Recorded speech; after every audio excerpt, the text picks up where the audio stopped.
For only $50, not building this deck is a mistake.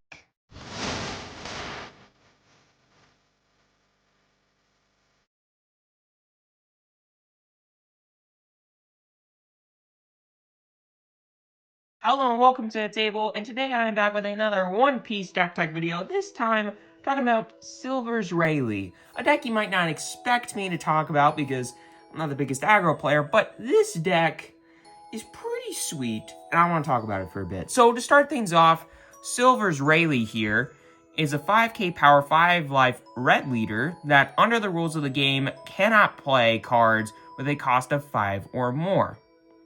Well, that kind of stinks, but it makes up for that with his following ability. As an activate main once per turn, you can reveal 2 events from your hand, and up to one of your characters with 4k base power or less gets plus 2k power for the turn.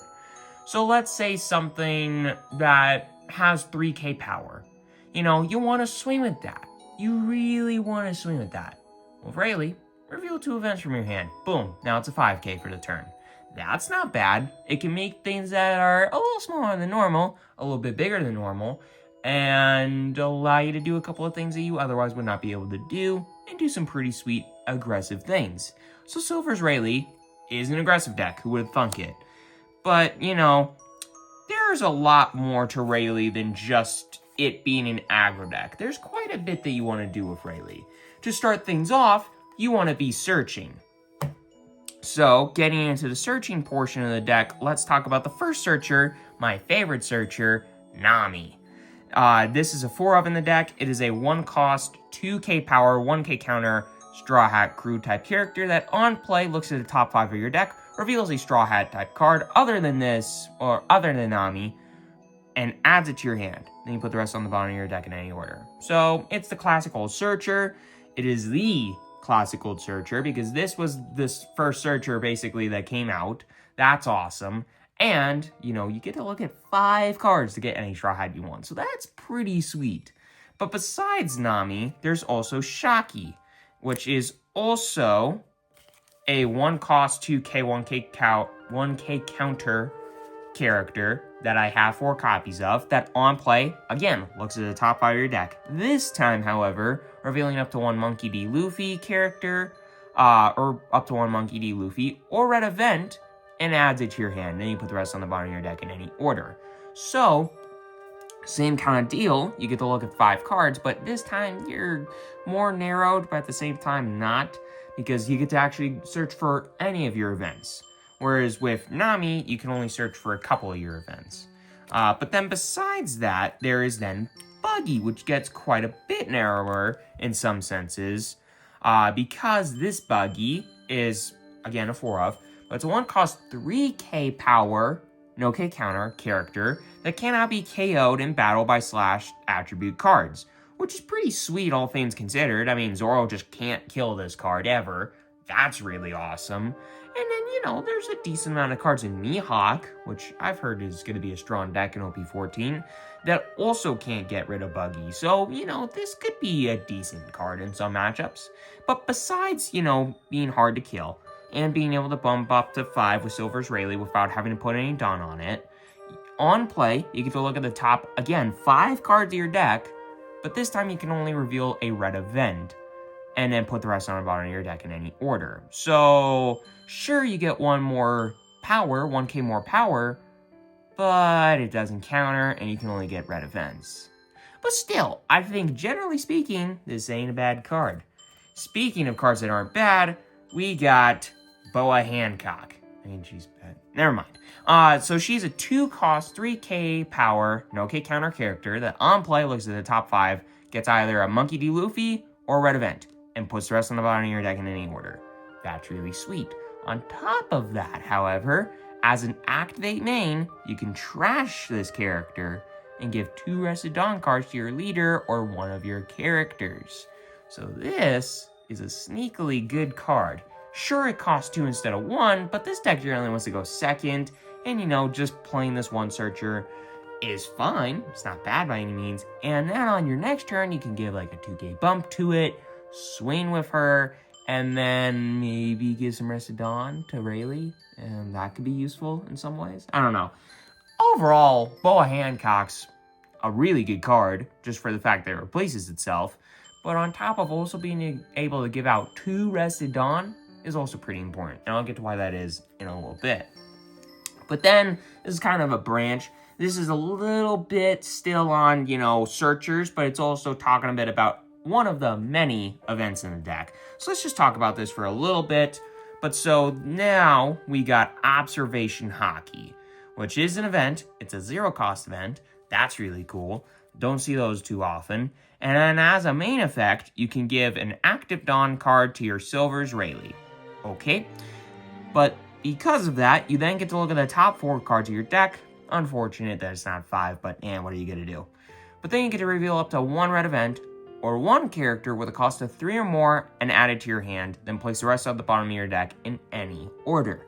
Out of any of the events in the deck, this one is probably, like it could get the most. Realistically, it could probably find the most. However, the one thing that is unfortunate is the fact that it isn't an actual character that you're developing on the board.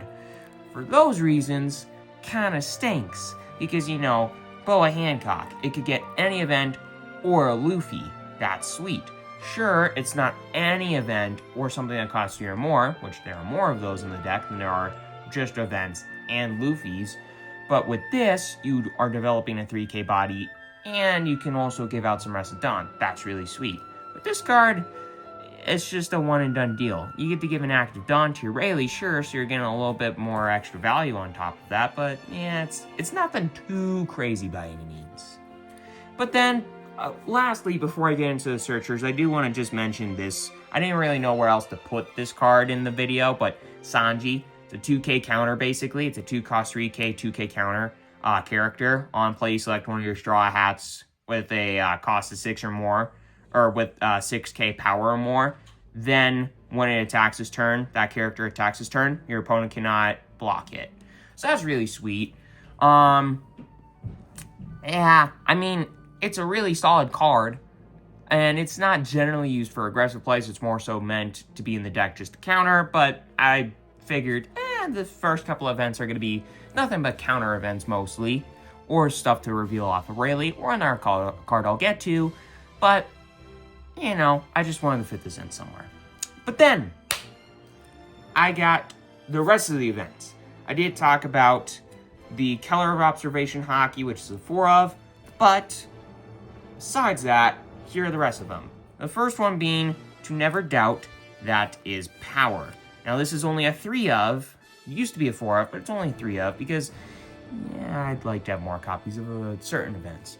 But so this is a 0-cost event that, as a main effect, you can either give 2 Active Dawn, as a main effect, you can give 2 Active Dawn to one of your Silver's Rayleigh to make that card unblockable. Basically, the next time Rayleigh would attack, he is unblockable. That's really sweet. I mean, if your opponent is kind of relying on blockers and you just kind of swing in like an 8K, 9K Rayleigh, with the help of giving the Active Dawn to it from this event, that could be really sweet. It could kill your opponent or get them really close to death. That's really sweet. More importantly, in a lot of senses, it can also counter, giving out to one of your characters or Silver's Rayleigh 2K power for the turn. Or for the battle, not for the turn. That would be a bit broken. Just a little bit broken. But this is effectively a 2K counter that also is an event. That's really sweet, because you kind of need to reveal a lot of events. You need to have a lot of events in your deck, and having a lot of your events effectively act as 2K counters that are a bit more modal is really freaking good. But besides that, I also got Color of Arms Hockey, which is a 3 of. It really sucks that Armament Hockey basically is like the worst of the hockeys in this deck, like being showcased in this deck. Observation's a 4 of, Supreme King Hockey's a 4 of, this is a 3 of. That's unfortunate. But, this card realistically isn't that great, because this 0-cost event, that is again a 3 of, has a main effect to give an Active Dawn to one of your Silver's Rayleigh, and then up to one of your leader characters gets plus 1K power for the turn. Now, that effect can be very useful at times, yes. I have had some games where that effect has allowed me to go wider than I could have otherwise, and just allowed me to be more aggressive and get my opponent way closer to death than I otherwise would have been able to. But compared to some of the other events in the deck, you'll see why this is only a 3 of. But on top of that, it can also counter for 2, basically. It also acts effectively as a 2k counter if you need it. So that's really sweet. But you know what acts as effectively a 2k counter, but is really, really spicy and good? Keller Supreme King Hockey. Now, I was just talking about this card a little bit ago, and this is a 4 of, and for very good reasons, because this is the first rare event in the deck, and all the other events I had shown so far are commons, and they're pretty good, a lot of them. So what makes this one a rare so much better? Well,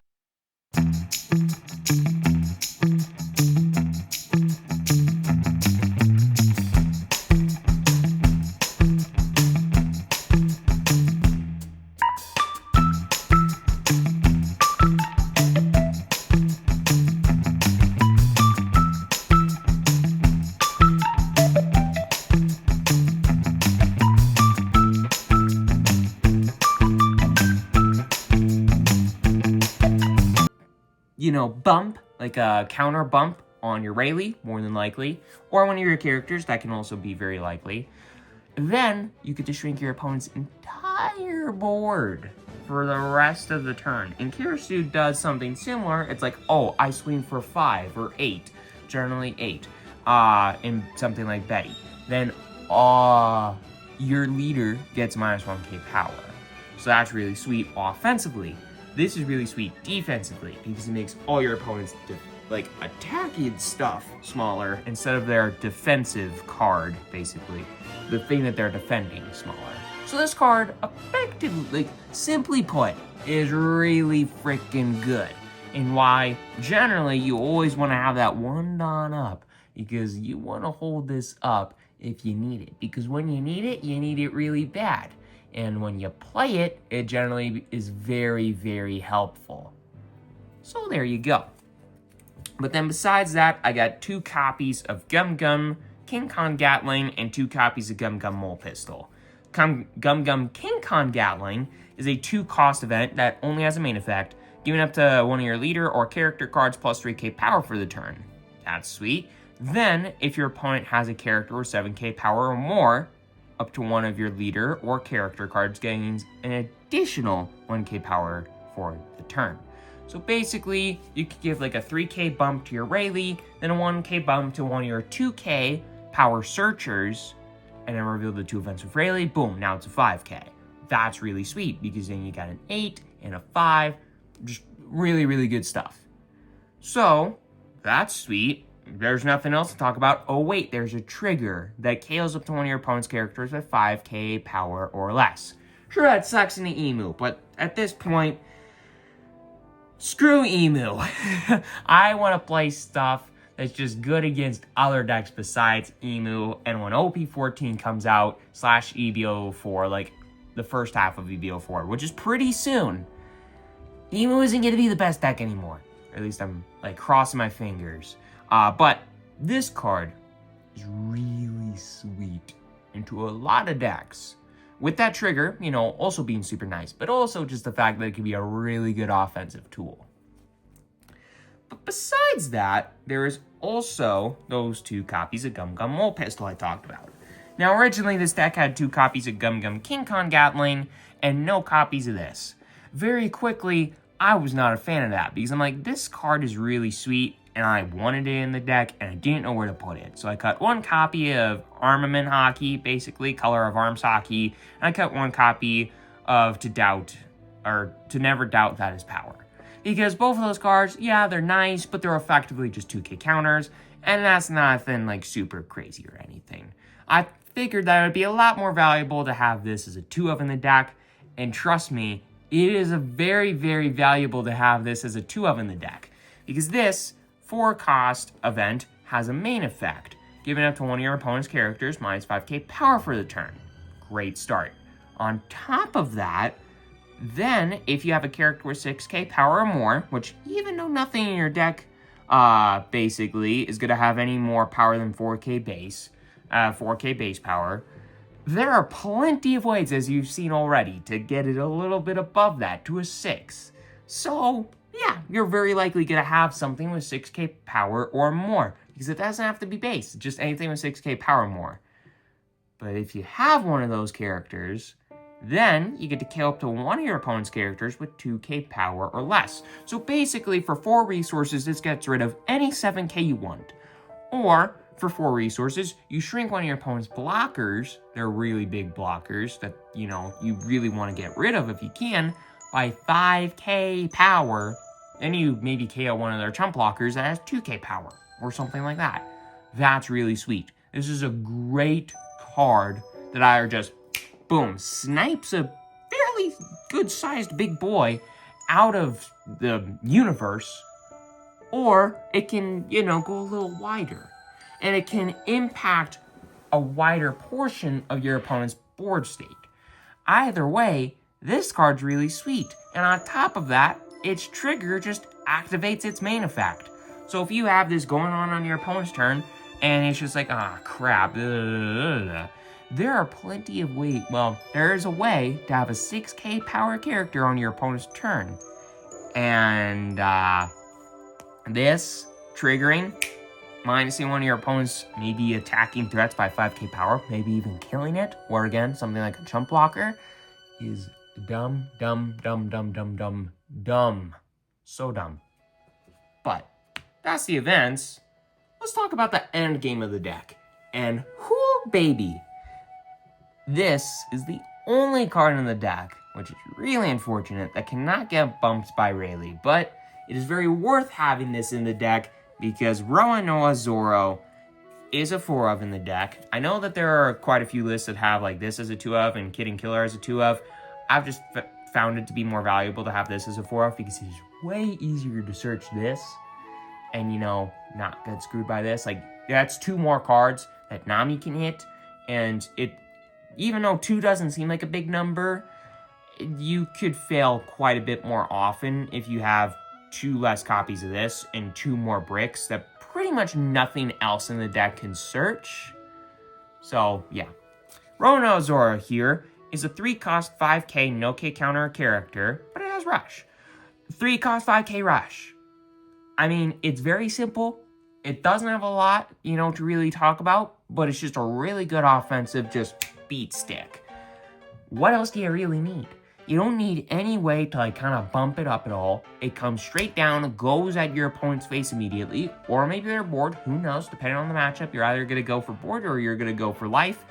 A lot of the time you kind of manage the opponent's board state because even though this is an aggro deck, it can go for a bit.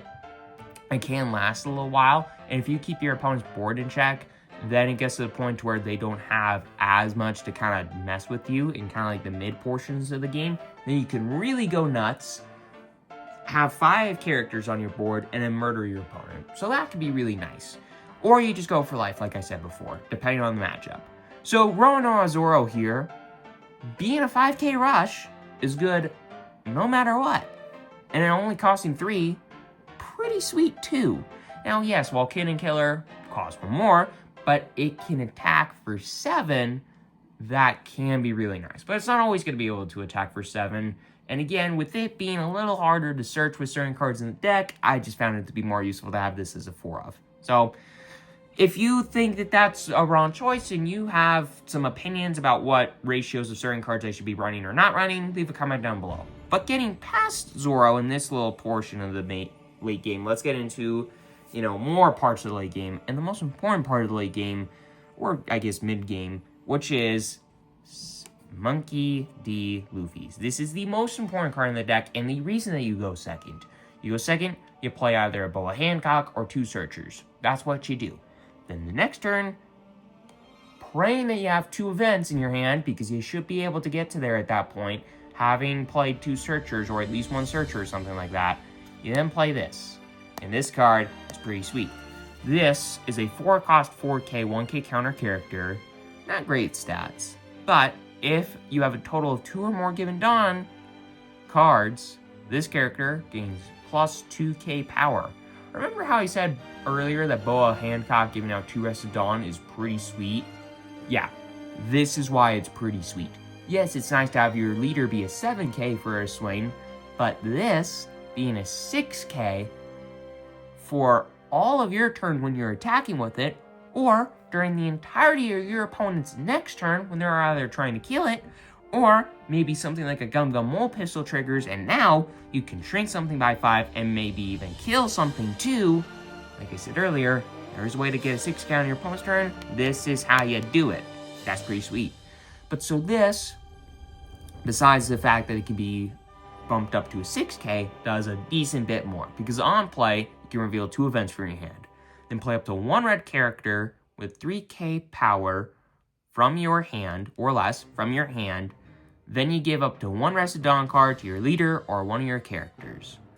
This is sweet. You can give a Rested Dawn to one of your 2k searchers. Boom, now it's a 3. You bump it by 2 more of Rayleigh. Now it's swinging in for 5. Or you have something like, I don't know, Zoro. It needs to be a 6. For reasons I don't really know. Now it's a 6. Rayleigh, there's 1 given Dawn on it already. You put a second one on it that's rested thanks to Luffy. Boom. Now you got 2 good Dawn on Rayleigh, and this is a 6k. And you get to also play a 3k power character.